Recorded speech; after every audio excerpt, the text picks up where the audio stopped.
Hello everyone, मैं अमरनाथ आप सभी लोगों का स्वागत करता हूं अपने नए यूट्यूब चैनल फिजिक्स गुरुजी पर। आज हम बात करेंगे नीट और जेईई के टॉपिक्स के बारे में। जैसे हम बात करें, सबसे पहला जो चैप्टर है वो है यूनिट्स एंड मेजरमेंट। जैसे यूनिट्स एंड मेजरमेंट में अगर स्टार्ट करें तो पहला टॉपिक हमारा आता है फिजिकल क्वांटिटी। क्या मतलब होता है इसका? सपोज दैट मार्केट हम गए, मार्केट से मैंने लिया 5 किलो एप्पल। कितना ले लिया? 5 kg एप्पल। तो जो 5 है ये क्या है? ये नंबर्स है, इसे बोलते हैं न्यूमेरिकल वैल्यू। इसे क्या बोलते हैं? Numerical value. और केजी क्या है? ये यूनिट है, इसे बोलते हैं यूनिट। यानी कि फिजिकल क्वांटिटी जो है वो दो चीजों से मिलकर बनती है। एक बनता है हमारा न्यूमेरिकल यूनिट और दूसरा होता है न्यूमेरिकल वैल्यू और दूसरा क्या होता है? यूनिट। मतलब फिजिकल क्वांटिटी 5 किलो है, 5 हमारा न्यूमेरिकल वैल्यू और केजी यूनिट। यानी कि फिजिकल क्वांटिटी में दो चीजें रहेंगी, एन और यू। ये हो गया हमारा फिजिकल क्वांटिटी के बारे में। अब बात करेंगे सिस्टम्स ऑफ यूनिट। तो यूनिट्स के जो सिस्टम है वो बेसिकली 3 सिस्टम होते हैं। यूनिट कितने हैं? 3 सिस्टम। पहले सिस्टम को हम बोलते हैं एमकेएस। जो सेकेंड सिस्टम है इसे बोलते हैं सीजीएस। जो थर्ड सिस्टम है इसे बोलते हैं एफपीएस।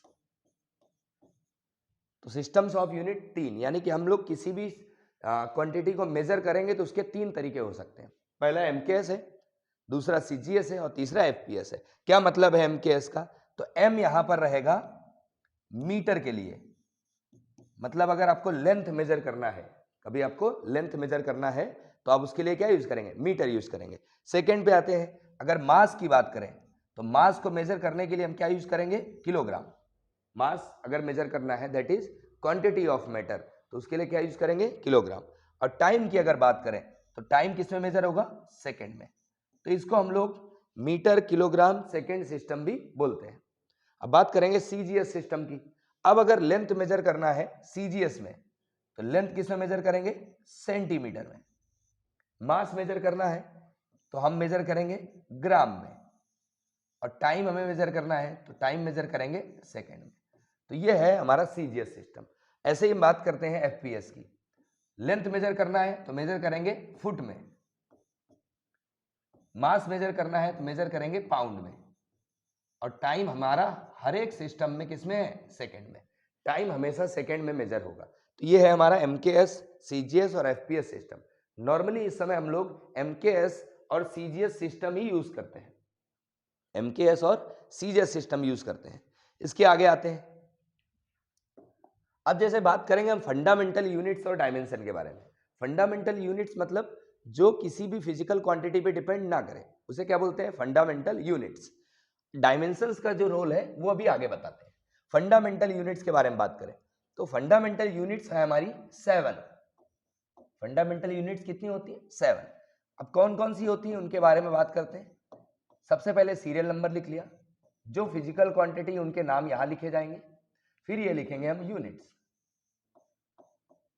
जैसे पहले नंबर पे जो फंडामेंटल यूनिट्स है वो मैं यहां पर ले रहा हूं मास। ये पहली क्वांटिटी हो गई मास। मास जो है वो किसी पे डिपेंड नहीं करता, मास इंडिपेंडेंट है, इसीलिए इसको फंडामेंटल बोलते हैं, जो डिपेंड ना करे। मास की जो यूनिट है वो है किलोग्राम। स्टैंडर्ड यूनिट की बात करेंगे हम, एमकेएस में किलोग्राम। यही एक कंफ्यूजन हुआ। जैसे अब किसी से पूछा जाए यूनिट ऑफ मास क्या है तो एक बताएगा किलोग्राम, हो सकता है कोई उसे ग्राम बताए, हो सकता है उसे कोई क्विंटल बताए या टन बताए। तो यूनिट्स में बड़ा कंफ्यूजन है। सही चारों है, किलोग्राम भी सही है, ग्राम भी सही है, क्विंटल भी सही है, टन भी सही है, सभी है। लेकिन एक्चुअल में दिक्कत क्या आ रही? कंफ्यूजन है कि कौन सी यूनिट करेक्ट ली जाए। इसी कंफ्यूजन को दूर करने के लिए बनाए गए डायमेंशन। क्या बनाए गए? डायमेंशन। अब डायमेंशन क्या करेगा? ये कंफ्यूजन को दूर कर देता है, क्योंकि मास का डायमेंशन फिक्स है। मास के लिए हम लोग डायमेंशन जो यूज करते हैं वो होता है कैपिटल एम। मास का डायमेंशन कैपिटल एम। अब मास चाहे किलोग्राम में हो, मास चाहे ग्राम पे हो, मास चाहे क्विंटल में हो या टन में हो, किसी में भी मास है, मास का डायमेंशनल फॉर्मूला क्या है? Capital M. ऐसे ही हम सेकंड नंबर पे ले लेते हैं लेंथ। लेंथ का जो स्टैंडर्ड यूनिट है वो है मीटर। अब किसी से पूछा यूनिट ऑफ लेंथ क्या है, हो सकता है वो किलोमीटर बताए, हो सकता है सेंटीमीटर बताए, मिलीमीटर भी होती है, करेक्ट सभी है। बट अगर हम बात करें डायमेंशंस की तो डायमेंशन में हमने इसके लिए एक सिंबल एक ही यूज करा है, दैट इज एल। अब अगर उसने डायमेंशन एल यूज करा है, अब इसका मतलब है वो लेंथ की बात कर रहा है, और वो लेंथ चाहे मीटर में हो चाहे किलोमीटर में हो किसी में भी हो, वो सिर्फ L, that is the symbol. तो ये हो गया हमारा लेंथ के लिए। ऐसे ही बात करेंगे थर्ड में टाइम के बारे में, बात करते हैं टाइम के बारे में।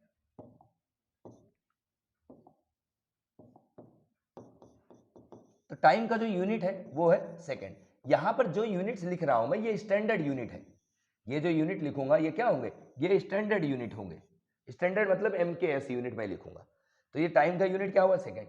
और डायमेंशन की बात करें तो टाइम के लिए डायमेंशन क्या है, कैपिटल T। फोर्थ नंबर पे आ जाते हैं current, electric current. Electric current का जो यूनिट है वो है एम्पियर। एम्पियर यानी करंट के लिए हम डायमेंशन यूज करते हैं कैपिटल A। फिफ्थ नंबर पे ले लेते हैं टेम्परेचर। टेम्परेचर का यूनिट जो है वो है केल्विन। अब टेम्परेचर के और भी यूनिट्स होते हैं, जैसे डिग्री सेल्सियस भी होता है, फ़ारेनहाइट भी होता है, हम यहाँ पे स्टैंडर्ड यूज करेंगे केल्विन। डायमेंशन टेम्परेचर का K लिखते हैं, पहले हम लोग इसको थीटा भी लिखते थे, तो दोनों डायमेंशन आपको पता होने चाहिए। तो यूनिट्स डायमेंशन ऑफ टेम्परेचर क्या होगा, K या थीटा। 6 नंबर पे आ जाते हैं amount of substance. Amount of substance. अब अमाउंट ऑफ सब्सटेंस का यूनिट जो है वो है मोल, और इसका डायमेंशन है वो भी हमारा है मोल, बस यहाँ पे MOL यूज करेंगे। 7 लास्ट जो है इसे बोलते हैं ल्यूमिनस इंटेंसिटी। ल्यूमिनस इंटेंसिटी, जब बल्ब ग्लो करता है तो लाइट एमिट होती है, उसे ल्यूमिनस इंटेंसिटी बोलेंगे। और इसका यूनिट होता है कैंडिला। कैंडिला, और इसके लिए डायमेंशन यूज करते हैं CD। तो ये इतना क्लियर है कि फंडामेंटल यूनिट 7 है। कौन कौन सी है, mass, length, time, current, temperature, amount of substance, luminous intensity. और इनके डायमेंशन हमारे पास है, मास के लिए M, लेंथ के लिए L, टाइम के लिए T, करंट के लिए A, टेम्परेचर K या थीटा, और मोल और CD हमारे होंगे amount of substance and luminous intensity के लिए। इसके आगे आ जाते हैं, अब हम बात करेंगे डिराइव्ड यूनिट्स और डायमेंशन के बारे में। फंडामेंटल यूनिट किसी भी डिपेंड नहीं कर रहे थे। अब डिराइव्ड के बारे में बात करेंगे। डिराइव्ड का मतलब होगा जो फंडामेंटल से मिलके बना हो, मतलब ऐसी यूनिट्स जो फंडामेंटल यूनिट से मिलके बनी हो, ऐसे डायमेंशन जो फंडामेंटल डायमेंशन से मिलके बने हो। अब कितने होते हैं, तो डिराइव्ड यूनिट जो है ये होती है इनफाइनाइट। इनफाइनाइट मतलब कितनी भी हम बना सकते हैं, बहुत सारी बनती हैं, जितने फॉर्मूले होंगे उतनी यूनिट्स उनसे बनाई जा सकती। अब देखते हैं इसके बारे में, कुछ हम यहाँ पे सॉल्व करेंगे, 6-7 आप याद कर लेंगे, मैं यहाँ पे बता दूंगा। इसके बाद के जो है वो हम कैलकुलेट करना सीखेंगे कैसे करते हैं। जैसे सबसे पहले सीरियल नंबर लिखा, फिर हमने फिजिकल क्वांटिटी का नाम लिखा, इसके बाद हम यहाँ पे लिखेंगे फॉर्मूला, क्योंकि यूनिट डायमेंशन आपको तभी आएगा जब आपको फॉर्मूला याद रहे। और फॉर्मूले के बाद हम लेंगे यूनिट्स, और यूनिट्स के बाद लास्ट में हम लिख लेंगे डायमेंशन। यहाँ पे अपन 7-8 सॉल्व करेंगे, और इसके बाद हम सभी को उनसे मिला के सभी चीजें बनाएंगे। जैसे पहले नंबर पर आ जाए तो मैं यहाँ पे सबसे पहले ले लेता हूं वेलोसिटी, या मैं इसी में ले लेता हूं स्पीड, वेलोसिटी या स्पीड। अब वेलोसिटी के बारे में अगर बात करें तो फॉर्मूला हमारा वेलोसिटी का है, velocity is equal to displacement upon time. Speed की बात करें तो स्पीड क्या होता है, डिस्टेंस अपॉन टाइम। अब चाहे डिस्टेंस की बात करें या डिस्प्लेसमेंट की बात करें, दोनों का यूनिट जो है वो होता है मीटर। डिस्टेंस का यूनिट और डिस्प्लेसमेंट का यूनिट क्या होता है, मीटर, मैंने मीटर लिखा, और टाइम का यूनिट है सेकेंड। तो इतना क्लियर हो गया कि स्पीड हो या वेलोसिटी हो, यूनिट क्या आएगा, मीटर पर सेकेंड। ये MKS यूनिट की बात कर रहे हैं। अब डायमेंशन के बारे में बात करें तो मीटर के लिए हमने डायमेंशन यूज करा था L, डिवाइड लगाया, और टाइम के लिए हमने डायमेंशन यूज करा था T। ये लेंथ है, लेंथ के लिए L, और ये टाइम है, टाइम के लिए T। तो अगर इसको दिखें तो ऐसा लिखते हैं LT-1, ये T की पावर 1 है, ऊपर जाएगा क्या हो जाएगा, T की पावर -1। तो ये हमारा हो गया डायमेंशन, किसका, वेलोसिटी या स्पीड का। और ये डायमेंशन कभी भी चेंज नहीं होते, डायमेंशन कभी भी चेंज नहीं होते, यूनिट्स हो सकती हैं चेंज हो जाए। जैसे स्पीड की यूनिट मीटर पर सेकंड है, किलोमीटर पर आवर भी होती है, तो ये अपना वेरी करेगा, बट डायमेंशन कभी भी चेंज नहीं होंगे। आते हैं सेकंड नंबर पर, ले लेते हैं एसिलरेशन। अब एसिलरेशन की बात करें तो एसिलरेशन का फॉर्मूला होता है change in velocity upon change in time. Velocity का पहले यूनिट लिखें, तो वेलोसिटी का यूनिट क्या है, मीटर पर सेकेंड, ऊपर से देखें मीटर पर सेकेंड, डिवाइड है टाइम का यूनिट क्या है, सेकेंड, तो एक सेकेंड यहां पर और आ गया, तो अगर ध्यान से देखें तो ये हो गया हमारा मीटर पर सेकेंड स्क्वायर, मीटर पर सेकेंड स्क्वायर। मीटर के लिए क्या यूज कर रहे थे, dimension L, divide by second यानी कि टाइम का डायमेंशन, तो टाइम के लिए क्या यूज कर रहे हैं, टी, स्क्वायर है स्क्वायर लगा दिया, ये आ गया हमारा एल, ये टी की पावर 2 ऊपर जाएगा, क्या हो जाएगा, टी की पावर -2। ये हो गया हमारा एसिलरेशन का डायमेंशनल फॉर्मूला एल टी -2। अब आते हैं तीसरे नंबर पर, ले लेते हैं फोर्स। फोर्स के लिए फॉर्मूला क्या है, तो फोर्स के अलग अलग फॉर्मूले हैं, मैंने यहाँ पे लिखा F = ma। आप किसी भी फॉर्मूले से डायमेंशन सॉल्व करें, डायमेंशनल फॉर्मूले हमेशा सेम आते हैं, इक्वल, एक जैसे। मास का यूनिट लिखें पहले, मास का यूनिट क्या होता है, किलोग्राम। एसिलरेशन का यूनिट क्या है, मीटर पर सेकेंड स्क्वायर। अब डायमेंशन की बात करें तो केजी के लिए क्या यूज करेंगे, m, मीटर के लिए यूज करेंगे l, डिवाइड बाय सेकेंड के लिए यूज करेंगे t, स्क्वायर है स्क्वायर लगा दे। अगर एक साथ लिखे तो क्या बनेगा, m l t -2, mlt -2। ये हो गया हमारा फोर्स का डायमेंशनल फॉर्मूला। अच्छा, फोर्स की यूनिट हमने क्या लिखी, केजी मीटर पर सेकेंड स्क्वायर, इसको हम लोग इक्विवेलेंट लिख सकते हैं न्यूटन के। फोर्स की यूनिट क्या है, न्यूटन। अब डायरेक्ट कहीं पे लिखा है, मान लो लिखा है Newton, right the dimensional formula, तो न्यूटन मतलब फोर्स की बात कर रहा है, तो फोर्स का डायमेंशनल फॉर्मूला क्या होगा, mlt -2। कुछ और देखते हैं, जैसे हमने फोर्थ नंबर पे लिया वर्क। वर्क का पहले फॉर्मूला लिखें, वर्क डन का फॉर्मूला है फोर्स इनटू डिस्प्लेसमेंट। पहले फोर्स का यूनिट लिखें, तो फोर्स का यूनिट है न्यूटन और डिस्प्लेसमेंट का यूनिट है मीटर। अब डायमेंशन की बात करें तो न्यूटन के लिए क्या यूज करेंगे, डायमेंशन, न्यूटन मतलब फोर्स का डायमेंशन, फोर्स का डायमेंशन क्या है, mlt -2, और मीटर यानी कि डिस्टेंस की बात कर रहा है या डिस्प्लेसमेंट की, तो उसके लिए क्या आएगा, l। तो अगर एक साथ लिखा जाए इसे तो कैसे लिखेंगे, m, एक l यहाँ है एक l यहाँ है, तो क्या होगा, l की पावर 2 और t की पावर -2, तो आ गया ml square t -2, that is the dimension of work done. ऐसे ही बात कर लेते हैं पावर के बारे में। पावर का फॉर्मूला है power equal to work done upon time. Power चाहे इलेक्ट्रिक पावर हो या हम लोग नॉर्मल पावर के बारे में बात करें, दोनों का डायमेंशन क्या आएगा, सेम। अब यहां पर देखें वर्क डन का हम लोग पहले डायमेंशन लिखे, पहले यहां यूनिट लिख रहे हैं, तो वर्क डन का यूनिट क्या होता है, जूल, डिवाइड बाय टाइम का यूनिट होता है सेकेंड। हमें अब डायमेंशन लिखने हैं, तो पहले वर्क डन का डायमेंशन लिखे। वर्क डन का डायमेंशन हमें पता है क्या है, ml square t -2 divide by second के लिए क्या है, t। तो अगर इसको एक साथ लिखें तो क्या आएगा, m l स्क्वायर, t की पावर 1 है, ऊपर गया t की पावर -1, यानी कि गया t की पावर -3। तो ये आया पावर का dimensional formula, ml square t -3। 6 number पर आते हैं, बात करेंगे प्रेशर के बारे में। ये कुछ डायमेंशन है जो आपको ध्यान रखने हैं। प्रेशर का फॉर्मूला है फोर्स अपॉन एरिया। पहले फोर्स की यूनिट, यहां ये यूनिट लिख रहे हैं, तो फोर्स की यूनिट क्या है, न्यूटन, डिवाइड बाय एरिया की यूनिट है मीटर स्क्वायर।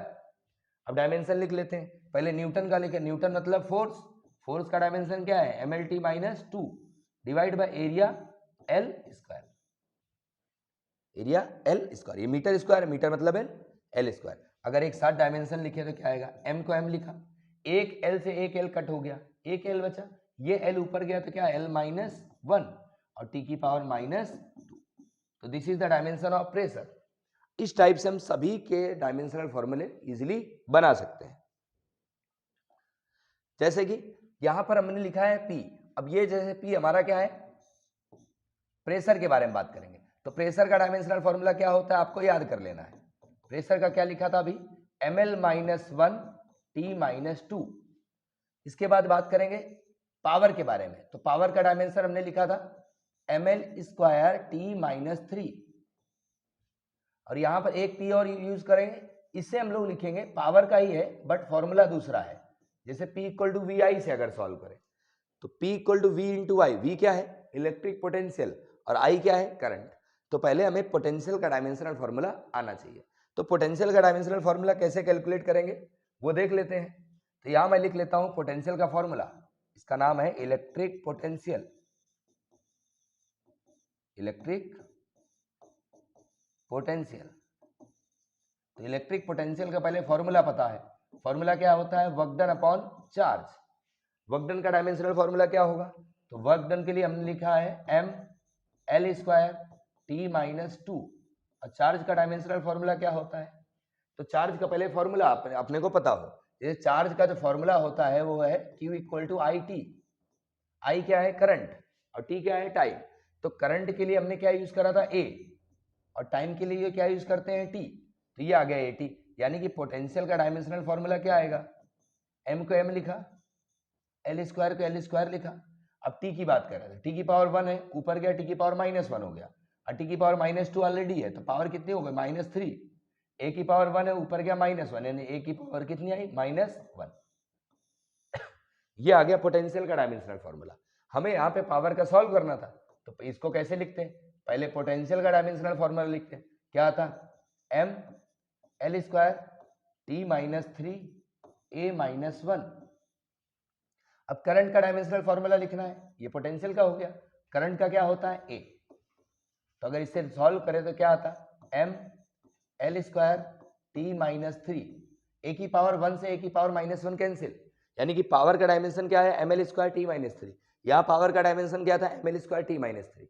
मतलब आप किसी भी फॉर्मूले से डायमेंशन सॉल्व करें, डायमेंशनल फॉर्मूला कभी भी चेंज नहीं होता है।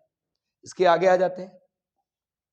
अब जैसे यहां पर हमारे पास कुछ टर्म्स है, ये है v, इसको हम वेलोसिटी बोल सकते हैं, e ये है इलास्टिसिटी का सिंबल, r रेजिस्टेंस, और ये है हमारा यंग मॉडुलस।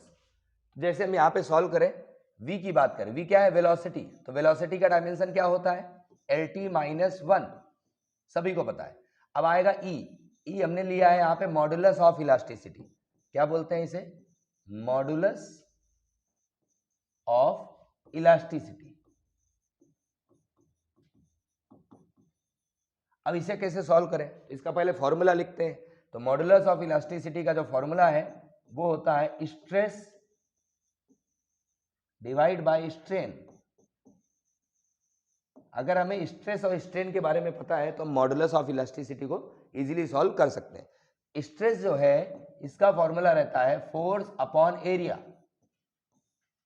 और जो स्ट्रेन है इसे हम लोग लिखते हैं चेंज इन वन डायमेंशन, मैंने यहाँ पे लेंथ ले लिया है, और डिवाइड बाय ओरिजिनल डायमेंशन, मैंने यहाँ पर भी लेंथ ले लिया है। आपको ध्यान रखने के लिए ये स्ट्रेन का फॉर्मूला लिख सकते हैं, स्ट्रेस अपॉन स्ट्रेन। अब डायमेंशन लिखते हैं, तो डायमेंशन ऑफ ई क्या लिखेंगे, पहले फोर्स का डायमेंशन लिखें, तो फोर्स का डायमेंशन क्या होता है mlt-2 डिवाइड बाय एरिया का डायमेंशन होता है L², डिवाइड लगाया, डेल्टा L का डायमेंशन क्या होगा L डिवाइड बाय लेंथ का डायमेंशन भी क्या होगा L। मतलब एक चीज क्लियर है कि स्ट्रेन जो है वो डायमेंशन लेस आ रहा, L से L कट हो रहा, मतलब स्ट्रेन का डायमेंशन क्या आएगा कुछ भी नहीं। तो मैं इसको ऐसे लिख सकता हूं डायमेंशन ऑफ स्ट्रेन जो आया उससे जब कुछ भी नहीं हो, मतलब अगर 1 है तो उसे m0 L0 और T0 लिखते हैं, ये आता है स्ट्रेन का डायमेंशन। अब बात करेंगे यहाँ पर आगे, सॉल्व कर लेते हैं इसे। तो यहाँ पर क्या रहा m, एक L² से एक L कट होगा, यहाँ L बचेगा, ये L ऊपर गया तो क्या है L-1 और T की पावर -2। डिनोमिनेटर में तो कुछ भी नहीं आएगा, 1 आया था, इसलिए क्या ml-1 t-2। ये डायमेंशनल फॉर्मूला किसका है मॉडुलस ऑफ इलास्टिसिटी का। इसका मतलब ये है कि मॉडुलस ऑफ इलास्टिसिटी का डायमेंशन किसके बराबर हुआ प्रेशर के बराबर, क्योंकि प्रेशर का डायमेंशनल फॉर्मूला भी ml-1 t-2 आया। अब आते हैं R, R क्या है, तो हम यहाँ R ले लेते हैं रेजिस्टेंस, R क्या ले लेते हैं रेजिस्टेंस। सॉल्व करके देखते हैं रेजिस्टेंस को।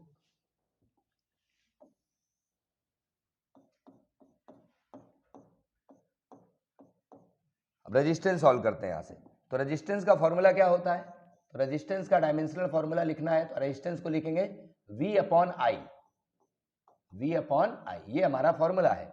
तो पहले V की वैल्यू लिखे, V मतलब इलेक्ट्रिक पोटेंशियल।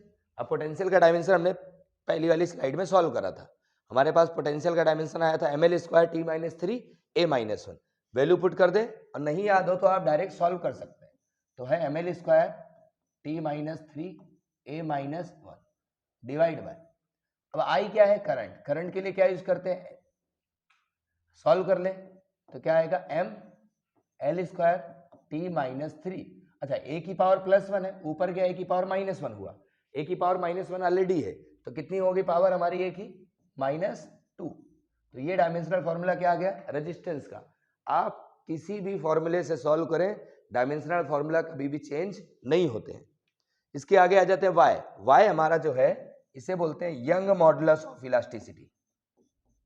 ये क्या है, यंग मॉडुलस ऑफ इलास्टिसिटी, ये आपको मिलेंगे आगे वाले चैप्टर्स में, young modulus of elasticity.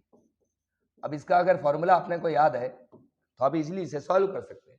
Young modulus का क्या फॉर्मूला होता है, इसे लिखते हैं Young modulus equal to longitudinal stress upon longitudinal strain. मतलब फाइनली हम देख क्या रहे हैं कि यहां पर स्ट्रेस है और यहां पर स्ट्रेन है। लॉन्गिट्यूडनल का मतलब है लेंथ वाइज, बस इतना सा, हमें उससे क्या फर्क पड़ता है, स्ट्रेस अपॉन स्ट्रेन दिखा, स्ट्रेस का डायमेंशन हमें पता है, ये ऊपर लिखा हुआ है स्ट्रेस के लिए, और स्ट्रेन का डायमेंशन पता है, कुछ भी नहीं होता, m0 l0 t0। मतलब हमारा जो मॉडुलस ऑफ इलास्टिसिटी का डायमेंशन आएगा वही डायमेंशन किसका आएगा, Young modulus of elasticity, that is equal to ml minus 1 t minus 2। आगे देखते हैं कुछ और डायमेंशन, जैसे एक लिखा हुआ है लेटेंट हीट, ये हमारा लेटेंट हीट। तो लेटेंट हीट को सॉल्व करने के लिए फॉर्मूला है Q equal to ml, Q है हमारा हीट, m है मास और L है लेटेंट हीट। तो लेटेंट हीट को क्या लिख सकते हैं, हीट अपॉन मास। तो लेटेंट हीट का डायमेंशन क्या आएगा, पहले हीट का डायमेंशन लिखें, हीट का मतलब होता है वर्क डन, हीट क्या होता है, एक तरह से वर्क डन होता है। तो हीट को हम लोग कैसे लिखेंगे, तो यहाँ पे वर्क डन का जो डायमेंशन है उसको हीट के डायमेंशन के बराबर लिख सकते हैं, ml स्क्वायर t माइनस 2। ये डायमेंशन किसका होता है, हीट का, यानी कि वर्क डन का, दोनों क्या होंगे, सेम। तो यहाँ पे लिखा जा सकता है ml square t minus 2 divide by mass, mass का क्या है m, यानी कि डायमेंशन क्या आया, l स्क्वायर t माइनस 2। ये डायमेंशन किसका है, लेटेंट हीट का। ऐसे ही बात करेंगे स्पेसिफिक हीट के बारे में, तो स्पेसिफिक हीट के लिए फॉर्मूला यूज करेंगे Q equal to ms delta T। यहाँ पे m मास है, S स्पेसिफिक हीट है और डेल्टा T हमारा टेम्परेचर में चेंज, यानी कि चेंज इन टेम्परेचर। हमें स्पेसिफिक हीट सॉल्व करना है, तो स्पेसिफिक हीट इक्वल टू क्या लिखा जा सकता है, Q डिवाइड बाय m और डेल्टा T को Q के में डिवाइड करें तो क्या है, m डेल्टा T। अब डायमेंशन लिखते हैं, पहले डायमेंशन किसका लिखे, हीट का, हीट का डायमेंशन क्या है, ml square t minus 2 divide by मास का डायमेंशन m और डेल्टा t क्या है, टेम्परेचर, टेम्परेचर का डायमेंशन हम k लिख सकते हैं या थीटा लिख सकते हैं। तो यहाँ पे क्या है डायमेंशन हमारा, m से m कट हो गया तो क्या बचा, l square t minus 2 k minus 1, ये आया डायमेंशन हमारा स्पेसिफिक हीट का। अब हम बात करेंगे, एक है सरफेस टेंशन। सरफेस टेंशन के लिए हम फॉर्मूला यूज करते हैं F equal to surface tension into length, ये हमारा फॉर्मूला सरफेस टेंशन के लिए। तो सरफेस टेंशन को सिग्मा बोलते हैं, तो सरफेस टेंशन की वैल्यू क्या आएगी, फोर्स अपॉन लेंथ। तो पहले फोर्स का डायमेंशन लिखें, फोर्स का डायमेंशन क्या है, mlt minus 2 divide by length का डायमेंशन l। अगर एक साथ लिखे तो क्या आता, mt माइनस 2। ये हमारे हो गए डायमेंशनल फॉर्मूले। डायमेंशनल फॉर्मूले आने के लिए आपको सिर्फ फॉर्मूले याद करना जरूरी है। अगर आपको फॉर्मूले याद है तो आप किसी भी फिजिकल क्वांटिटी का डायमेंशनल फॉर्मूला इजीली कैलकुलेट कर सकते हैं। आते हैं नेक्स्ट स्लाइड में, जैसे I लिखा है, इसे हम बोलेंगे इंटेंसिटी। I क्या है, इंटेंसिटी। हम इंटेंसिटी किसकी लेना चाह रहे हैं वो डिपेंड करेगा। जैसे यहां हम लेना चाह रहे हैं इंटेंसिटी ऑफ इलेक्ट्रिक फील्ड,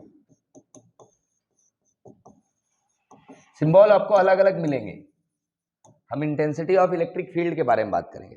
तो इलेक्ट्रिक फील्ड के लिए आपको फॉर्मूला पता होना चाहिए, intensity of electric field E equal to force upon charge. अब डायमेंशन लिखें, कैसे लिखेंगे, पहले फोर्स का डायमेंशन लिखेंगे, फोर्स का डायमेंशन है mlt minus 2 divide by charge का डायमेंशन क्या है at, हमने पढ़ रखा है। तो ये डायमेंशन आ गया हमारा ml, t की पावर 1 है यहाँ पर, डिनोमिनेटर में ऊपर गया तो पावर माइनस हो गई, यानी t की पावर -3, a की पावर +1 है, ऊपर गई पावर क्या हो गई -1, a की पावर -1। ये आ गया हमारा इंटेंसिटी ऑफ इलेक्ट्रिक फील्ड का डायमेंशनल फॉर्मूला। अब आते हैं आर, आर हमारा यहां स्टैंड करेगा गैस कांस्टेंट के लिए, गैस कांस्टेंट के लिए। ये आपको गिवन होगा वहां पर कि आर क्या है, ऐसा नहीं है कि आपको गैस कांस्टेंट बोले ही ना सिर्फ आर लिख दे, बोले कैलकुलेट द डायमेंशन, ऐसा नहीं होगा, आपको हमेशा गिवन होगा कि आर क्या है, किसके लिए स्टैंड कर रहा। तो गैस कांस्टेंट के बारे में बात करें तो इसके लिए पहले आपको फॉर्मूला पता हो, जहां पे गैस कांस्टेंट आता हो तो PV इक्वल टू हम लिख सकते हैं nRT, ये आइडियल गैस इक्वेशन है, यहाँ पे गैस कांस्टेंट आता है, हम R का डायमेंशन सॉल्व करना चाह रहे हैं तो R को मैं ऐसे लिख सकता हूँ P into V upon N into T. अब डायमेंशन लिखते हैं तो पहले प्रेशर का डायमेंशन लिखेंगे, P यहाँ पे क्या है प्रेशर, तो प्रेशर का डायमेंशन क्या है ml माइनस 1 T माइनस 2, फिर V क्या है वॉल्यूम, ये आपको पता होना चाहिए, तो V वॉल्यूम का क्या होगा L की पावर 3। अब बात करेंगे N क्या है नंबर ऑफ मोल, तो मोल को मैंने लिख दिया मोल, और T है टेम्परेचर, टेम्परेचर का होता है K या थीटा। अब डायमेंशन लिखे एक साथ, तो ये होता है M, L की पावर 3 में एक पावर कम हो गया, कितना बचा L की पावर 2, तो ये हुआ L की पावर 2, और T की पावर -2 को T की पावर -2 लिख दिया, और ये K आया ऊपर आया, K हो गया -1, और फिर मोल ऊपर आया, मोल हो गया -1। तो ये आ गया हमारा डायमेंशनल फॉर्मूला गैस कांस्टेंट का, कितना आया ml² T -2 K -1 मोल -1। एक चीज याद देखें, जब मैंने प्रेशर और वॉल्यूम का मल्टीप्लाई किया तो मेरे पास जो डायमेंशन आया ये वाला, वो कितना आया था वो देखें, तो वो आया था ml² T -2, और ml² T -2 डायमेंशन किसका होता है वर्क डन का। मतलब अब उसे जब कभी प्रेशर इंटू वॉल्यूम आपको दिखे तो प्रेशर इंटू वॉल्यूम का डायमेंशन किसके बराबर होगा वर्क डन के बराबर। मतलब मैं ऐसे लिख सकता हूं प्रेशर इंटू वॉल्यूम जो रहेगा वो किसके बराबर होगा वर्क डन के बराबर। तो जब कभी प्रेशर और वॉल्यूम का दिखे आपको तो इनका डायमेंशन नहीं लिखना, इनको डायरेक्ट हम डायमेंशन किसका वर्क डन का डायमेंशन लिखेंगे। ठीक है, आगे आते हैं।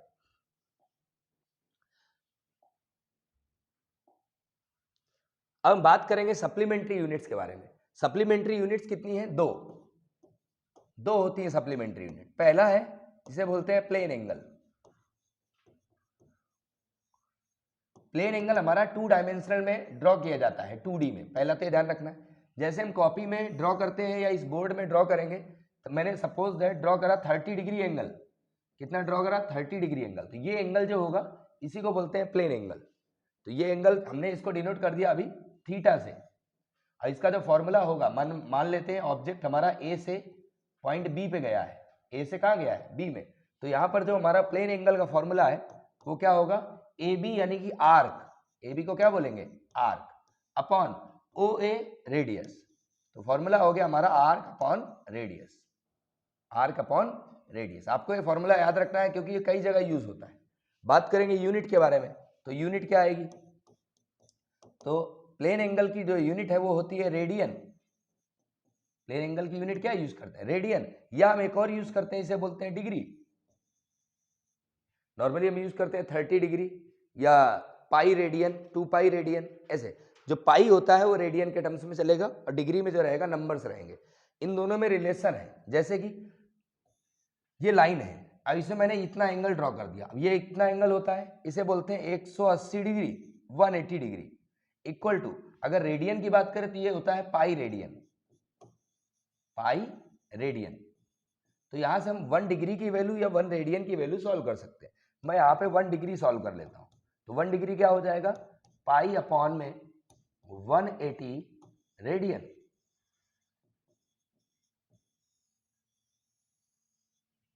अब बात करेंगे सेकेंड सप्लीमेंट्री जो यूनिट है हमारी, उसके बारे में बात करते हैं। सेकेंड हमारी यूनिट है जिसे बोलते हैं सॉलिड एंगल।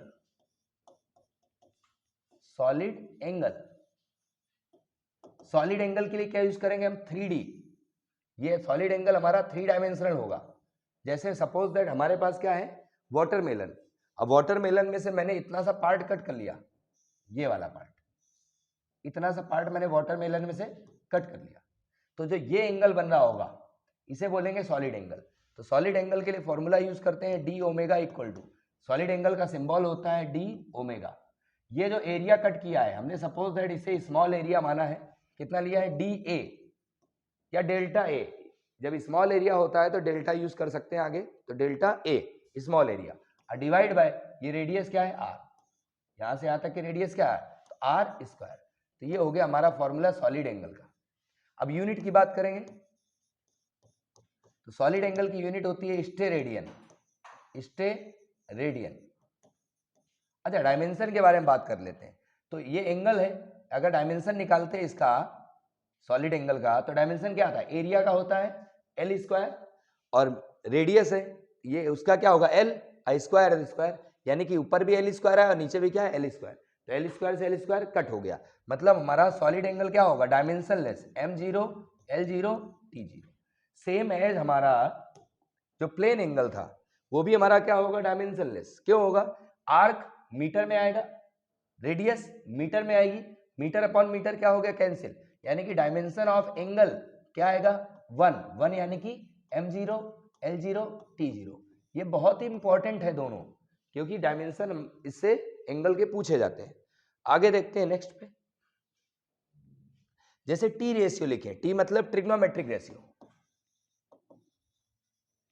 हम बात करेंगे ट्रिग्नोमेट्रिक रेशियो के बारे में। अब ट्रिग्नोमेट्रिक रेशियो जो है,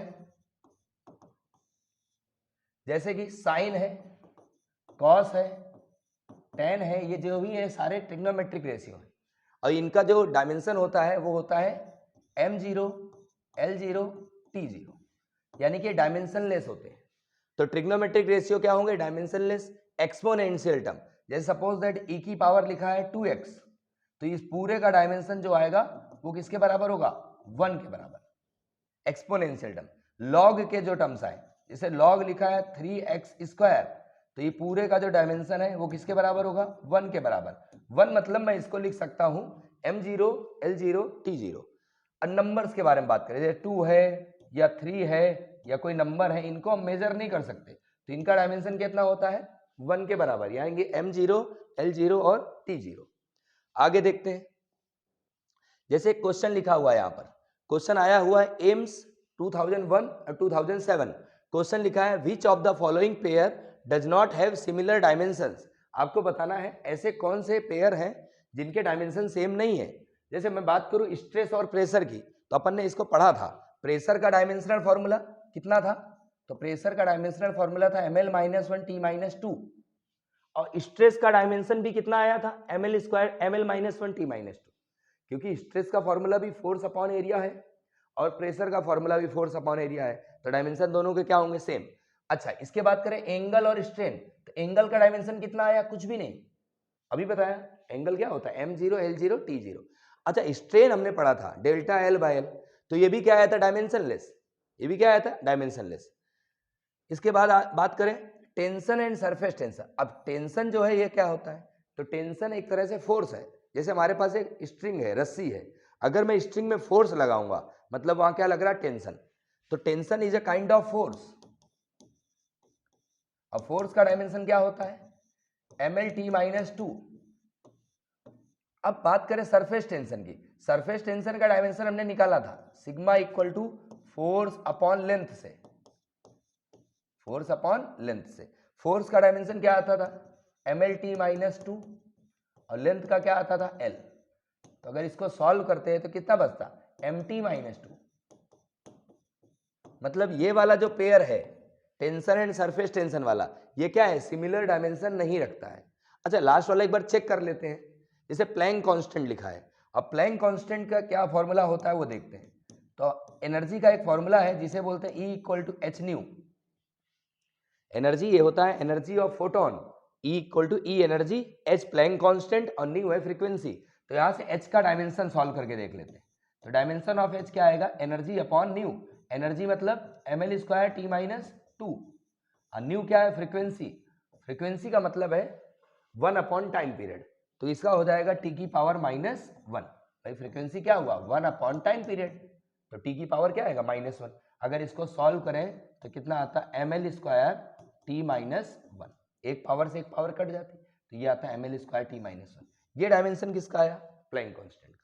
ऐसा अगर एंगुलर मोमेंटम भी सॉल्व करेंगे तो वो भी हमारा सेम आएगा ml स्क्वायर टी माइनस 1, क्योंकि हमारा आंसर तो मिल गया। तो आपको यहाँ देखना था कि कौन से ऐसे पेयर हैं जिनका डायमेंशन सेम नहीं है, तो कौन सा ऑप्शन, नंबर सी। आते हैं नेक्स्ट में। अच्छा, एंगुलर मोमेंटम का फॉर्मूला आप जरूर देख लें, आप लोग आराम सॉल्व कर लें। आर क्रॉस पी, आर है डिस्टेंस और पी है हमारा लीनियर मोमेंटम, इसे मास इंटू वेलोसिटी बोल सकते हैं। यहां से निकालना, मास का रखना, वेलोसिटी का रखना और डिस्टेंस का रखना, सॉल्व करोगे तो वही आएगा। मास के लिए m आएगा, वेलोसिटी lt माइनस 1 और एक l ये है तो l स्क्वायर हो गया और t की पावर -1, तो हमारा आंसर कौन सा, सी। नेक्स्ट पे आ जाते हैं। क्वेश्चन लिखा which of the following 5 parameters have the same dimensions, ये आया है PMT 2008। ऐसे पैरामीटर्स बताने जिनके डायमेंशंस क्या हो, सेम हो। अगर ध्यान से देखें तो पहला वाला क्या लिखा हुआ है, एनर्जी डेंसिटी, दूसरा रिफ्रैक्टिव इंडेक्स। अब रिफ्रैक्टिव इंडेक्स जो होता है इसका डायमेंशन होता है 1 के बराबर, यानी कि m0 l0 t0। ऐसा इसलिए है क्योंकि रिफ्रैक्टिव इंडेक्स हमारा है speed of light in vacuum to the speed of light in medium. ये फॉर्मूले हम धीरे धीरे याद करते जाएंगे। तो ये हो गया रिफ्रैक्टिव इंडेक्स, ये 10th क्लास में फॉर्मूला आता था। तो C यानी कि स्पीड है, V यानी कि स्पीड है, तो डायमेंशन क्या होगा, डायमेंशनलेस। अच्छा, डाई इलेक्ट्रिक कांस्टेंट जो है ये भी अब आता है m0 l0 t0। ऐसा इसलिए है क्योंकि डाई इलेक्ट्रिक कांस्टेंट का जो फॉर्मूला है वो होता है force in air divide by force in medium. ये आपको 12th स्टैंडर्ड में मिलेगा। तो फोर्स यहाँ पर भी है, फोर्स यहाँ पर भी है, तो ये कैंसिल हो जाएगा, बचेगा क्या हमारा m0 l0 t0, यानी कि डायमेंशनलेस। तो डाइलेक्ट्रिक कांस्टेंट भी डायमेंशनलेस हुआ, रिफ्रैक्टिव इंडेक्स भी डायमेंशनलेस हुआ। ये दो हो गए। क्या क्वेश्चन पूछा था, हैव द सेम डायमेंशन, तो सेम डायमेंशन 2 और 3 का मिल रहा है। ऑप्शन देख लेते हैं, कहीं दिख रहा क्या, यंग मॉडुलस है हमारा, मैग्नेटिक फील्ड है, 5 element parameter have the same dimension. Same dimension की बात करें तो रिफ्रैक्टिव इंडेक्स भी सेम है और डाइलेक्ट्रिक कांस्टेंट भी सेम है, और ऑप्शन में 2 और 3 दे नहीं रहा है, मतलब हम कुछ और देखेंगे। जैसे यंग मॉडुलस की बात करें और एनर्जी डेंसिटी देख लेते हैं। एनर्जी डेंसिटी का फॉर्मूला है हाफ एप्सिलॉन 0 ई स्क्वायर, या हम एनर्जी डेंसिटी को लिख सकते हैं टोटल एनर्जी अपॉन वॉल्यूम। एक बार चेक कर लेते हैं एनर्जी डेंसिटी का क्या है। तो टोटल एनर्जी का क्या आएगा, ml स्क्वायर टी माइनस 2, और वॉल्यूम का क्या आएगा, l की पावर 3। सॉल्व करें तो क्या आता, m l minus 1 T minus 2, L square से एल स्क्वायर कट होगा, एक एल बचेगा, ऊपर जाएगा -1। तो ये आ रहा है एनर्जी डेंसिटी का। और यंग मॉडुलस का भी यही आया था, याद हो अगर, यंग मॉडुलस का क्या आया था, फोर्स अपॉन एरिया अपॉन यहाँ पर था स्ट्रेन, स्ट्रेस बाय स्ट्रेन था। तो अगर सॉल्व करते तो यंग मॉडुलस का क्या आता है, ml माइनस 1 टी माइनस 2। तो ऑप्शन चेक कर लेते हैं, यहाँ पर energy density young modulus 1 and 4, तो 1 एंड 4 सी ऑप्शन। अच्छा, एक और ऑप्शन अगर बनाता तो सेकंड और थर्ड भी करेक्ट था, लेकिन ऑप्शन नहीं था इसलिए हम उसको हटा रहे हैं। तो 1 और 4 का डायमेंशन क्या है, सेम। इसके आगे आ जाते हैं नेक्स्ट क्वेश्चन पे। बात करेंगे, नेक्स्ट टॉपिक है पहले principle of homogeneity. Principle of homogeneity ये बताता है जो लेफ्ट साइड यानी कि LHS पार्ट में फिजिकल क्वांटिटी होगी वही राइट साइड में फिजिकल क्वांटिटी होगी। अगर लेफ्ट में हमारा वर्क डन है तो राइट साइड भी क्या होगा, वर्क डन। लेफ्ट में अगर वेलोसिटी LHS में तो RHS में भी क्या है, वेलोसिटी। लेफ्ट में अगर LHS में फोर्स है तो RHS में भी फोर्स होगा। मतलब फिजिकल क्वांटिटी जो सिमिलर होंगी वो हमेशा एक दूसरे के इक्वल होंगी। अच्छा, एक और चीज इसमें ये बताते हैं, सिमिलर फिजिकल क्वांटिटी ही ऐड और सब्ट्रैक्ट होती है। जैसे फोर्स और फोर्स ऐड और सब्ट्रैक्ट होंगे, वेलोसिटी वेलोसिटी ऐड सब्ट्रैक्ट होंगे, प्रेशर प्रेशर ऐड और सब्ट्रैक्ट होंगे। तो सिमिलर फिजिकल क्वांटिटी ऐड और सब्ट्रैक्ट होती है। क्वेश्चन देखते हैं इसका, जैसे लिखा है what are the dimensions of A upon B in the relation F equal to this one. और यहाँ F क्या है, फोर्स, X क्या है, डिस्टेंस, T है टाइम। LHS में क्या है, फोर्स, LHS में क्या लिखा है, फोर्स। अगर LHS में फोर्स है तो RHS में भी क्या होगा, फोर्स। मतलब ये पूरा टर्म्स जो होगा ये किसके बराबर होगा, फोर्स के बराबर। इतना हमें पता हो गया। दूसरे पे आते हैं, तो ये वाला पार्ट भी क्या होगा, फोर्स। फोर्स और फोर्स ऐड होते हैं और फोर्स सब्ट्रैक्ट होते हैं। मतलब ये पूरा अगर ओवरऑल फोर्स है तो ये भी पार्ट हमारा फोर्स होगा और ये भी पार्ट हमारा फोर्स होगा। सिमिलर क्वांटिटी ऐड होती है। मतलब इतना क्लियर है। जो डायमेंशन LHS का होगा तो LHS का डायमेंशन क्या है, मैं लिख देता हूं dimension of F equal to RHS में मैं जब A का डायमेंशन मुझे सॉल्व करना है तो मैं सिर्फ A√x ले लेता हूं, A√x। भैया LHS वाला पार्ट है, RHS वाला पार्ट भी फोर्स था और फोर्स ऐड हो रहे थे, फोर्स ऐड हो रहे थे, ऐसा ही था। तो मुझे ए का डायमेंशन निकालना है तो मैं इन दोनों को, इसको और इसको इक्वल कर सकता हूं। जैसे इन दोनों को इक्वल करूंगा तो क्या आएगा, तो डायमेंशन ऑफ फोर्स पहले लिखे, कितना है MLT-2 equal to dimension of A को डायमेंशन ऑफ ए लिखा, एक्स को मैंने एक्स का डायमेंशन मतलब एल होगा, डिस्प्लेसमेंट था, अंडर रूट का मतलब हाफ पावर, तो ए का डायमेंशन आ गया, dimension of A equal to M, L की पावर हाफ से एल की पावर हाफ कट हुआ तो यहाँ कितना बचा, एल की पावर हाफ और टी की पावर -2, तो ये आ गया डायमेंशन ऑफ ए। अब बात करेंगे डायमेंशन ऑफ बी की, तो बी वाले की बात करें तो ये दोनों को क्या करें, इसको और फोर्स को क्या करें, इक्वल। मतलब मैं ऐसे लिख सकता हूं dimension of F equal to dimension of BT square. तो यहां से डायमेंशन ऑफ बी निकाल सकते हैं, क्या आएगा, dimension of F divide by dimension of T square. तो फोर्स का डायमेंशन कितना है, MLT-2 डिवाइड बाय टाइम का कितना है टी, स्क्वायर स्क्वायर लगाया, सॉल्व कर लेते हैं, आ गया MLT पावर -4, MLT की पावर +2 है, ऊपर गया पावर -2 हो गया, तो पावर कितना है -4। हमें A/B का डायमेंशन निकालना था, तो A और B को डिवाइड करें, A का डायमेंशन क्या आया था, तो एक आया था ML½ T की पावर -2, ये लिखा ML की पावर हाफ T की पावर -2 और डिवाइड बाय B का डायमेंशन क्या आया, MLT-4। इसको सॉल्व कर लेते हैं तो कितना, M तो M कट हो गया, तो इसको मैं चाहे तो M0 भी लिख सकते हैं, इसको क्या लिख सकते हैं, M0,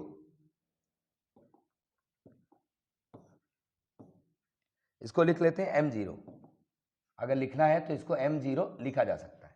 अब बात करें L की, तो L की पावर हाफ से L की पावर हाफ कट हुआ, तो L की पावर ऊपर गया तो L की पावर कितना है, -½ T की पावर -2 से -2 कट हुआ, डिनोमिनेटर बचा T की पावर -2, ये ऊपर गया तो T की पावर कितना हो गया, +2।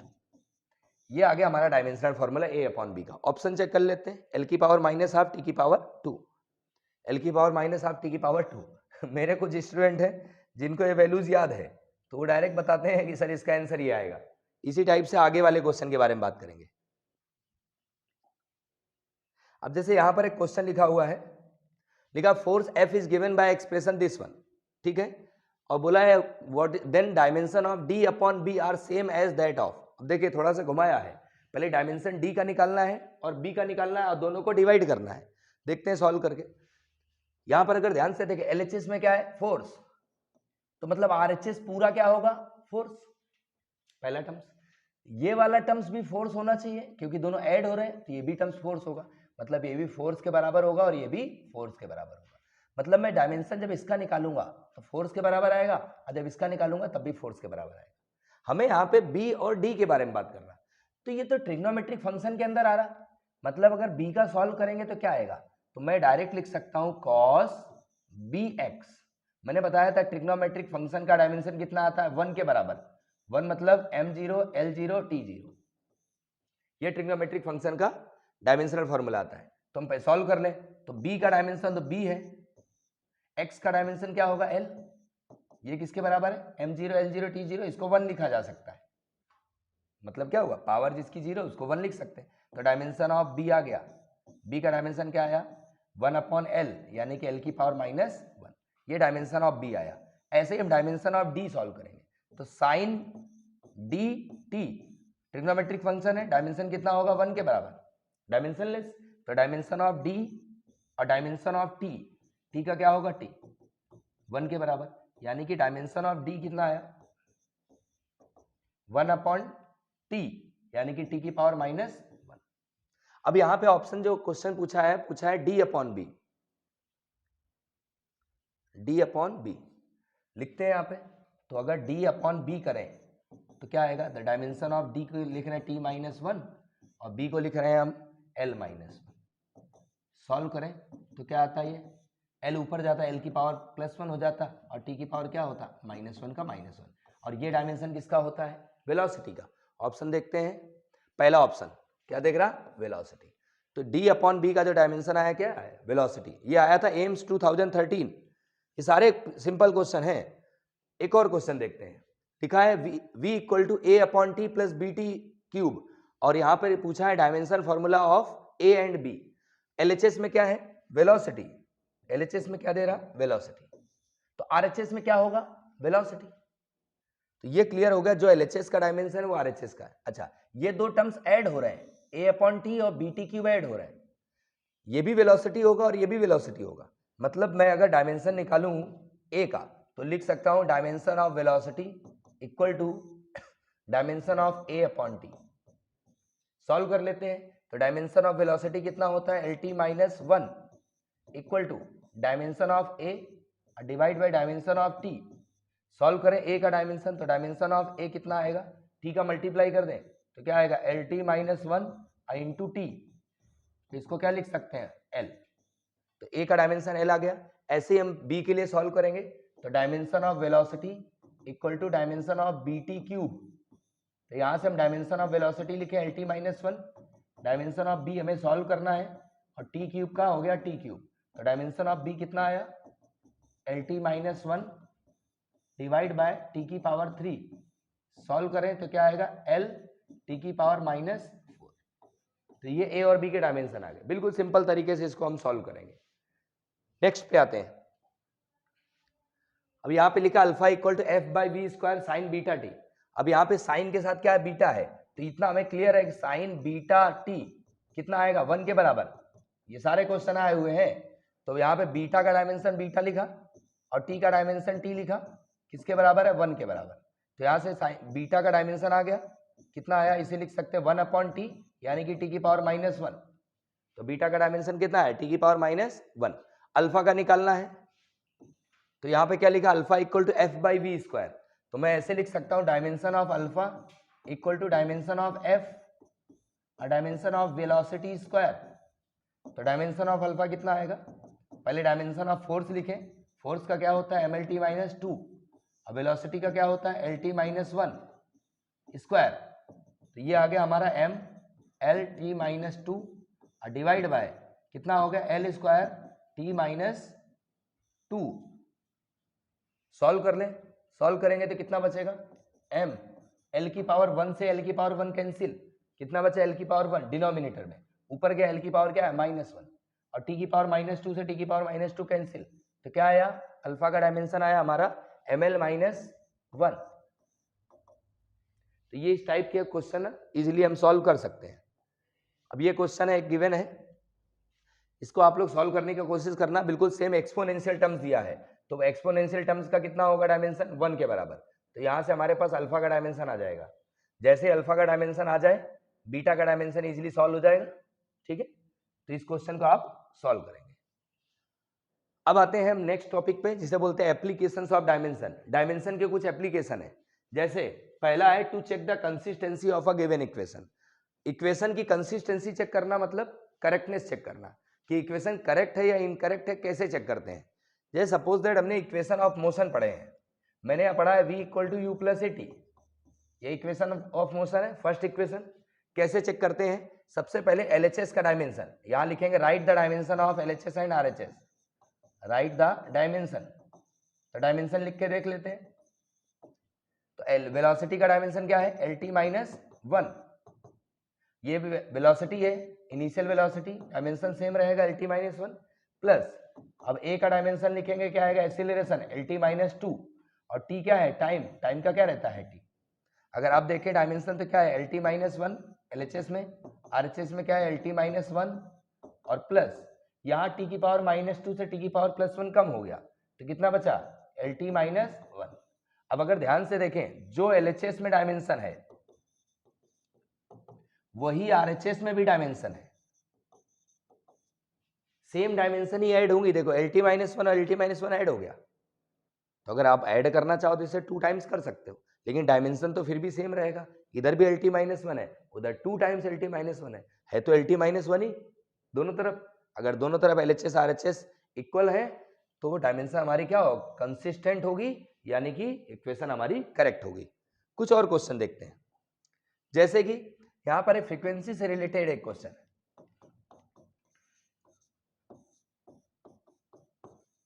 लिखा है frequency equal to 1/2L under root T by M। यहां पे T जो है इसे बोलते हैं हम लोग टेंशन, जो M है इसे बोलते हैं मास पर यूनिट लेंथ, मास पर यूनिट लेंथ, और L है हमारी लेंथ, और न्यू फ्रीक्वेंसी। अब चेक करना है ये इक्वेशन करेक्ट है या इनकरेक्ट है। तो कैसे चेक करें, पहले LHS का डायमेंशन लिखे, फ्रीक्वेंसी का डायमेंशन क्या होता है T-1। अब RHS का डायमेंशन लिखे तो क्या होगा 1/, नंबर्स का डायमेंशन नहीं होता तो नंबर तो हमने हटा दिए, लेंथ का डायमेंशन L, अंडर रूट लगाया, अंडर रूट लगा दे। टेंशन, टेंशन का डायमेंशन क्या होगा, तो tension is a kind of force, तो क्या होगा MLT-2 डिवाइड बाय मास का क्या हो जाएगा, यहाँ पे मास पर यूनिट लेंथ है, कितना है मास पर यूनिट लेंथ, तो मास पर यूनिट लेंथ का मतलब होता है M/L, तो मास के लिए क्या यूज करेंगे M, अपॉन में L है यानी कि L की पावर -1। अब इसको सॉल्व कर लेते हैं, ये आ गया 1/L अंडर रूट M से M कट हो गया, L की पावर -1 ऊपर गया तो L की पावर +1 हुआ, तो कितना हो गया L की पावर 2, और T की पावर कितना है -2।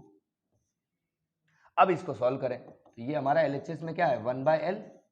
अब अंडर रूट से बाहर निकालें, L स्क्वायर से बाहर कितना आएगा L, T की पावर -2 से बाहर कितना आएगा T की पावर -1, आधी पावर बाहर आती है, जो भी अंडर रूट में रहेगा उससे क्या हाफ पावर बाहर आएगी। तो अगर देखें तो L से L कट हो गया तो RHS में क्या बचा T की पावर माइनस, LHS में भी T की पावर -1 ही था, क्या था T की पावर -1, तो LHS और RHS क्या आ गए इक्वल, मतलब ये इक्वेशन क्या हो गई हमारी कंसिस्टेंट, ये वाली इक्वेशन क्या हो गई कंसिस्टेंट। अब बात करेंगे ऐसे हम डिस्प्लेसमेंट के बारे में। डिस्प्लेसमेंट के लिए हम यूज कर सकते हैं y = a sin ω t। यहां पर हम बात करेंगे इस इक्वेशन में, y हमारा डिस्प्लेसमेंट है, y को क्या बोलेंगे डिस्प्लेसमेंट, a हमारा क्या है एम्पलीट्यूड, ओमेगा होता है एंगुलर वेलोसिटी, एंगुलर वेलोसिटी, और t है टाइम। सॉल्व करके देखें इक्वेशन करेक्ट है इनकरेक्ट है। तो पहले LHS यानी कि डिस्प्लेसमेंट का लिखें, तो डिस्प्लेसमेंट का डायमेंशन क्या होता है L, फिर एम्पलीट्यूड का लिखें, एम्पलीट्यूड हमारा होता है L। एक्चुअल में एम्पलीट्यूड का मतलब होता है maximum displacement of a particle, particle कितना ऊपर तक जा रहा है, जैसे वेव के बारे में बात करते हैं ना, ऐसे पार्टिकल हमारा कैसे ऐसे जा रहा, तो ये जो है सबसे ज्यादा डिस्प्लेसमेंट, इसी को बोलते हैं एम्पलीट्यूड। तो होगा तो मेजर तो मीटर में ही करेंगे, तो क्या आएगा L, साइन को साइन लिखो, ओमेगा हमारा है एंगुलर वेलोसिटी। अब एंगुलर वेलोसिटी का फॉर्मूला जो होता है वो होता है displacement upon time, angular displacement upon time, तो एंगुलर डिस्प्लेसमेंट तो 1 होगा और टाइम का क्या होगा t। एंगुलर डिस्प्लेसमेंट मैंने बताया था एंगल, एंगल का डायमेंशन क्या होगा कुछ भी नहीं यानी कि 1, और t का क्या t यानी कि कितना है T-1, तो मैं ओमेगा की जगह लिख सकता हूँ T-1, और टाइम की जगह ऑलरेडी t होगा। तो LHS में आया L इक्वल टू RHS में आया L, साइन के साथ जो आया 1 हो गया, साइन के साथ जो आएगा क्या 1। अब वैसे भी हमें पता है कि एंगल के साथ जो भी आता है ये ट्रिग्नोमेट्रिक टर्म्स के साथ वो डायमेंशनलेस होता है, और यहाँ डायमेंशनलेस है, बिल्कुल सही है, तो ये तो हमारा 1 हो गया, L और L क्या आ गए बराबर, यानी कि इक्वेशन क्या हो गई करेक्ट। इसके आगे देखते हैं,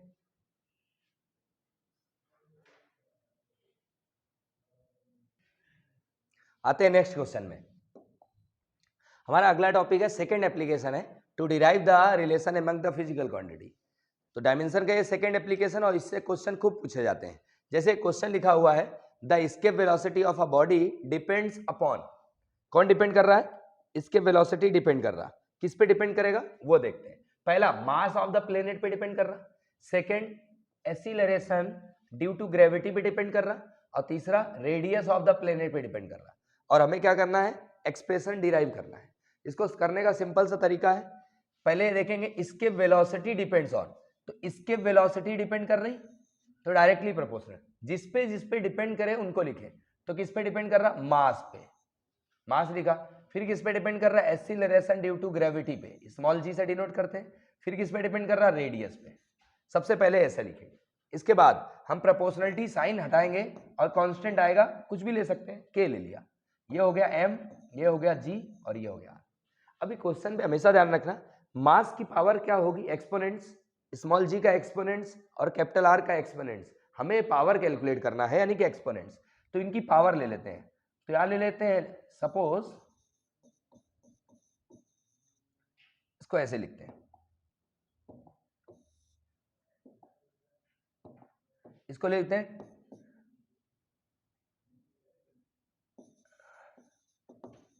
taking a b c as exponents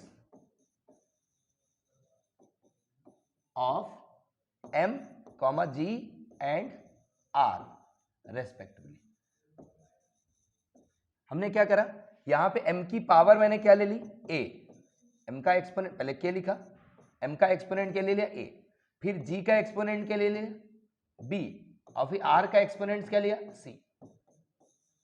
ऐसे लिखेंगे, ये m की पावर a, g की पावर b और r की पावर c, जो भी एक्सपोनेंट्स आप लेना चाहो ले लें।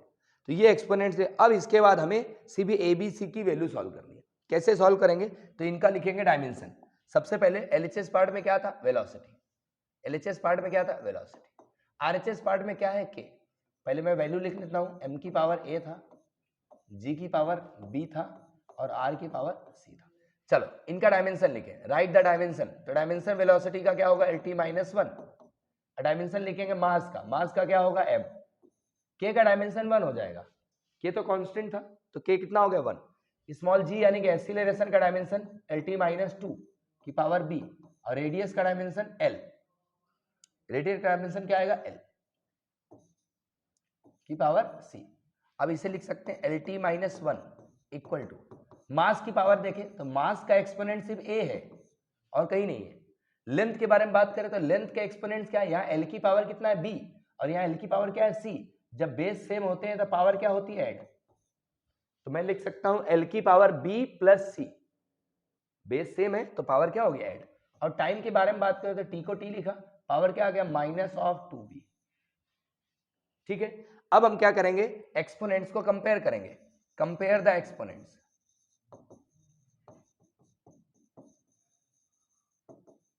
कंपेयर किया था, मास का एक्सपोनेंट कितना है, a। यहां पर मास का पावर क्या है, कुछ भी नहीं है, इसको लिख सकते हैं m की पावर 0।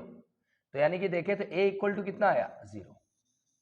मास का एक्सपोनेंट a, यहां पे मास की पावर 0, तो a कितना आ गया, 0।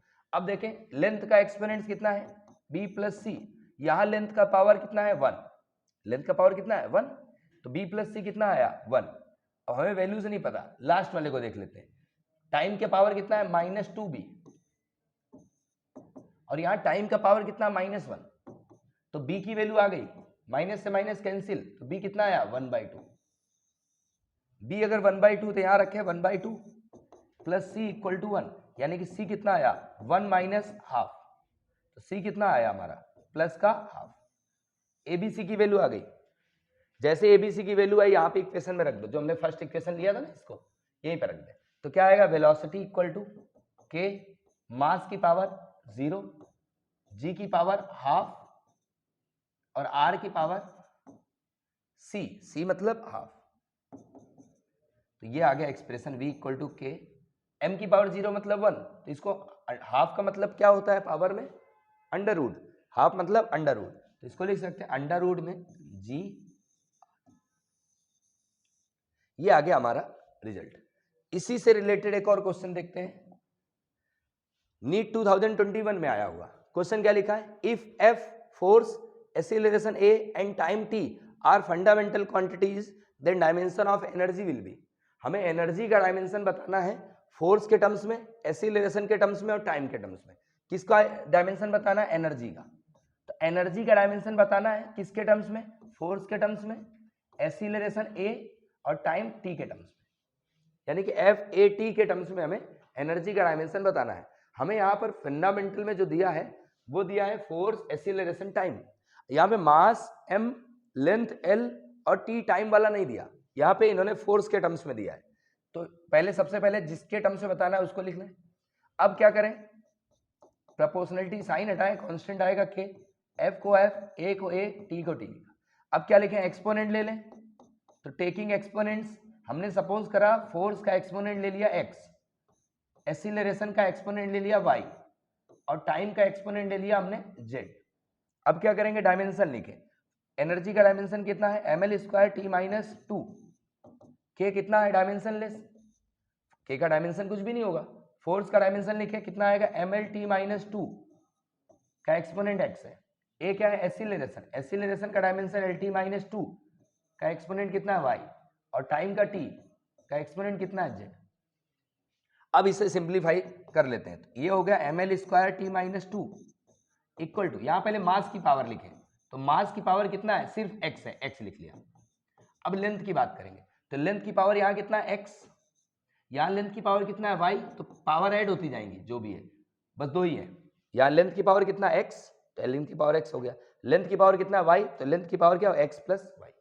अब बात करेंगे टाइम की, टाइम को टी लिखा, पावर देखे तो माइनस 2x है, माइनस 2x लिखा, यहां पे माइनस 2y है, माइनस 2y, और यहां टी की पावर जेड भी है, तो प्लस का जेड हो।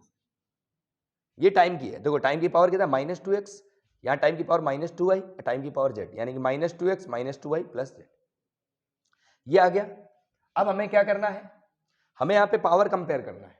जैसे कंपेयर करेंगे तो m की पावर x है, तो यहाँ m की पावर कितना है, यहाँ 1 है, यानी कि x इक्वल टू कितना आया, 1, एक वैल्यू तो आ गई। अब देखें दूसरा, l की पावर कितना है, x प्लस वाई, यानी कि x प्लस वाई, l की पावर x प्लस वाई, यहाँ l की पावर कितना है 2, तो यहां से y की वैल्यू आ जाएगी, x को 1 रखें, x को 1 प्लस वाई इक्वल टू 2, तो यहाँ पे y की वैल्यू कितनी आ गई, तो y आ गया हमारा यहाँ पे, 1 को उधर सब्ट्रैक्ट करें, कितना 1 बचेगा, 2 माइनस 1 यानी कि 1, x 1 आया, y 1 आया। अब z के बारे में बात करें, मैं यहीं पर सॉल्व कर लेता हूं, तो ये है minus 2x minus 2y and plus Z, ये किसकी पावर है, t की पावर, यहाँ t की पावर कितना है, माइनस 2, तो यहाँ पे वैल्यू पुट करें, माइनस 2, x की वैल्यू कितनी थी 1, माइनस 2, y की वैल्यू कितनी थी 1 plus Z equal to minus 2। Solve करें, माइनस 2 आया, ये भी माइनस 2 आया, plus Z equal to minus 2, minus 2 से माइनस 2 कैंसिल, तो जेड इक्वल टू कितना आया, माइनस 2 को उधर भेजा तो कितना है, प्लस 2, तो जेड की वैल्यू क्या आ गई हमारे पास, प्लस 2, यानी कि x की वैल्यू 1, y की वैल्यू 1, जेड की वैल्यू 2। यहाँ पे रख के देखें तो ये हमारे पास एनर्जी का जो इक्वेशन बनता वो बनता के एफ की पावर x, x मतलब 1, a की पावर y, y मतलब 1, t की पावर z, t की पावर 2, यानी कि रिलेशन हमारा ये होता एफ ए टी स्क्वायर। तो ये हमारा आंसर आया। इसी तरह से आगे नेक्स्ट क्वेश्चन देखते हैं चल में। तो अगला क्वेश्चन हमारा, if energy E, velocity V and time T are fundamental quantities, then the dimensional formula of surface tension will be. हमें क्या बताना है यहाँ पे, सरफेस टेंशन का डायमेंशनल फार्मूला बताना है। किसके टर्म्स में बताना है, एनर्जी के टर्म्स में, वेलोसिटी के टर्म्स में और टाइम के टर्म्स में। जैसा हमने पहले देखा था उसी हिसाब से करेंगे। तो सरफेस टेंशन का यहाँ पे सिंबल में ले रहा हूँ सिग्मा, तो सिग्मा किसमें इसमें डिपेंड कर रहा, एनर्जी पे, तो पहले लिखा एनर्जी, फिर सिग्मा किस पे डिपेंड कर रहा, वेलोसिटी में, मैंने लिखा वेलोसिटी, और किस में डिपेंड कर रहा, टाइम, क्या लिखा, टाइम। सबसे पहले रिलेशन बना लिया। अब क्या करेंगे, एक्सपोनेंट्स लेंगे। यहाँ पहले प्रोपोर्शनलिटी साइन हटाया, कांस्टेंट आया के, पहले एक प्रोपोर्शनलिटी साइन हटा के यहाँ पे वैल्यू पुट कर देते हैं। अब इन पे एक्सपोनेंट्स लेना है। यहाँ पे क्या करेंगे, सपोज करा मैंने एनर्जी का मैंने एक्सपोनेंट्स क्या ले लिया, a, वेलोसिटी का एक्सपोनेंट क्या ले लिया, b, और टाइम का एक्सपोनेंट्स लिया c। अब हम लिखेंगे डायमेंशनल फॉर्मूला। सरफेस टेंशन का डायमेंशनल फॉर्मूला क्या होता है, mt minus 2 equal to, mt minus 2 कैसे होता है, सरफेस टेंशन का फॉर्मूला है फोर्स अपॉन लेंथ। अब फोर्स का डायमेंशन क्या होता है, mlt minus 2 divide by length का क्या है l, तो l से l कट हो गया, तो बचा क्या, mt माइनस 2। तो हमें ये ध्यान रखना है कि कैसे सॉल्व करेंगे।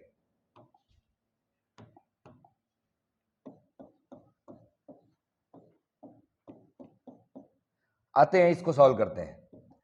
अब एनर्जी का, के का तो डायमेंशन लेस रहेगा क्योंकि के क्या है हमारा, कांस्टेंट है। एनर्जी का डायमेंशन लिखे, एनर्जी का डायमेंशन होता है M L square t minus 2 की पावर कितनी है a। फिर वेलोसिटी का डायमेंशन लिखेंगे, वेलोसिटी क्या होता है, वेलोसिटी हमारा है lt minus 1, just minute, velocity क्या लिखेंगे lt माइनस 1, तो ये लिखा lt माइनस 1 की पावर b, टाइम का क्या है t पावर c। अब हम इनके सभी एक्सपोनेंट्स को एक साथ लिखेंगे, जैसे कि यहां पर देखें तो मास की बात करें तो मास की पावर कितनी है, मास की पावर है a, तो मैंने m की पावर a लिखा।